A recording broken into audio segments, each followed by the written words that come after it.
આપણે ત્રીજું પાણી કાઢ્યું હતું એટલે ગોઠણ ઉપર તો આવી ગયું બરોબર. અને હજી જો આ રીતે ફૂલડા આવે સણ છે આપણું કમ્પ્લીટ ઉગાવો સહિત બધું કમ્પ્લીટ થઈ ગયું હે.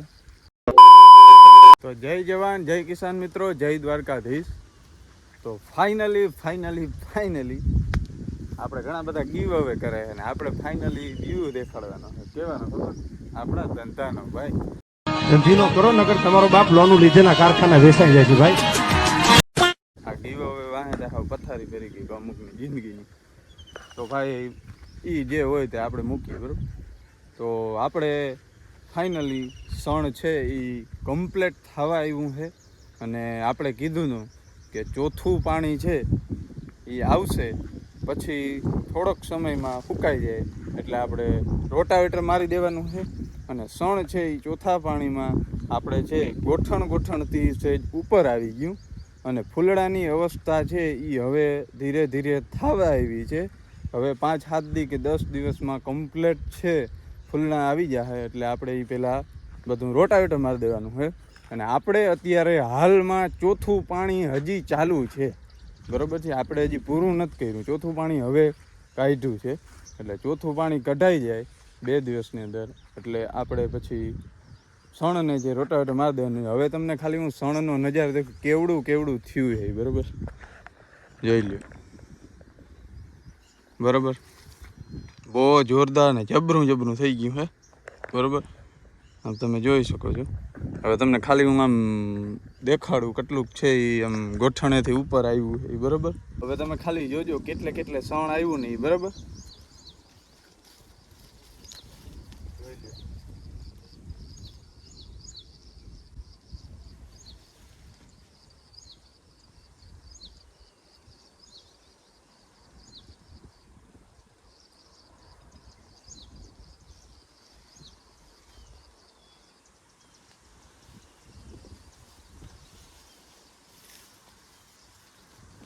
દેખાય મિત્રો અટલે સણ આવી ગયું છે. ગોઠણથી એ ઉપર એટલે આપણા જે ખિસ્સા હોય ને ખિસ્સા પાસે સણ આવી ગયું. તો મિત્રો આટલું છે એ આપણે ત્રીજું પાણી કાઢ્યું હતું એટલે ગોઠણ ઉપર તો આવી ગયું બરાબર. અને હજી તો આપણે ચોથું પાણી ચાલુ છે.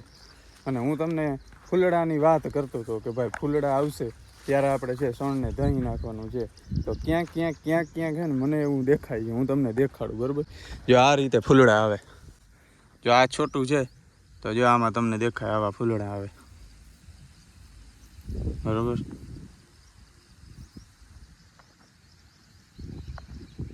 તો આવા ફૂલડા હે હજી તો આ ધીરે ધીરે હે એ મોટું થઈ જાય પછી ફૂલડા કાયદેસર નીકળે.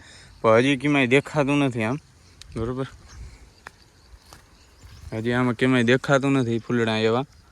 એટલે હજી તો આપણે ચોથું પાણી છે એ નીકળી જાય એટલે કમ્પ્લીટ છે એ બધેમાં ફૂલડાની અવસ્થા 99% થઈ જાય એટલે આપણે પછી રોટાવેટર મારી દે. તો આ હતો આપણો સણના છેલ્લું લાસ્ટ પાણીનો વિડીયો.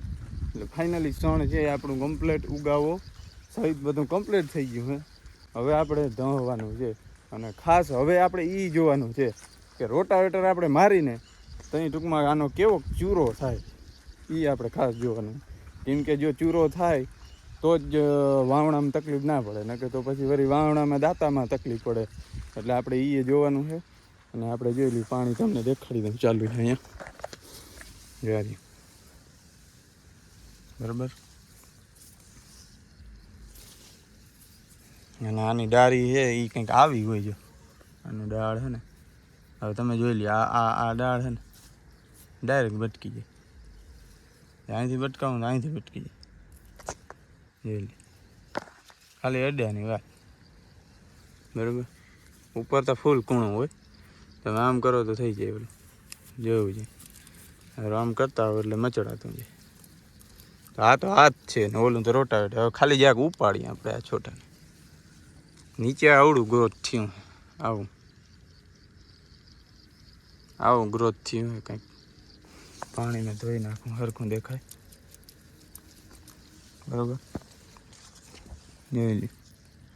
અને સૌથી મેન ફાયદો તો એક આપણો એ છે, જો તમને કહેતા રહી ગયું જ્યાં હું ખડ હોય ને ઝીણું એ બધું ઉગી જાય. રોટાવેટર હાલીએ ને એટલે બધું ભૂહાઈ જાય એટલે ફાયદો આપણે થાય. જોઈ લ્યો તમે આવી પાડવું હોય આપણે અને આટલું ઊંડું ગયું હતું જમીનમાં, આટલું ઊંડું ગયું હતું. બરાબર. તો આ હતું આપણું સ. તો મિત્રો આપણે હવે જે દિવસ રોટાવેટર હાંકવાનું છે એ દિવસે પાછો વિડીયો ઉતારી અને રોટાવેટરમાં કેવો ભૂકો થાય છે અને કેવું જમીનમાં ભળે છે એ આપણે દેખાડ્યું. તો ચેનલને સબસ્ક્રાઈબ કરવાનું ના ભૂલતા. નવા આવો તો વિડીયોને શેર કરો અને બીજા ખેડૂત મિત્રોને શેર કરો, જેથી એને પણ માહિતી મળે અને બીજું કે આ કેવું ઉપયોગી છે એ અમારા પ્રયાસોથી એને ખબર પડે. તો જય જવાન, જય કિસાન.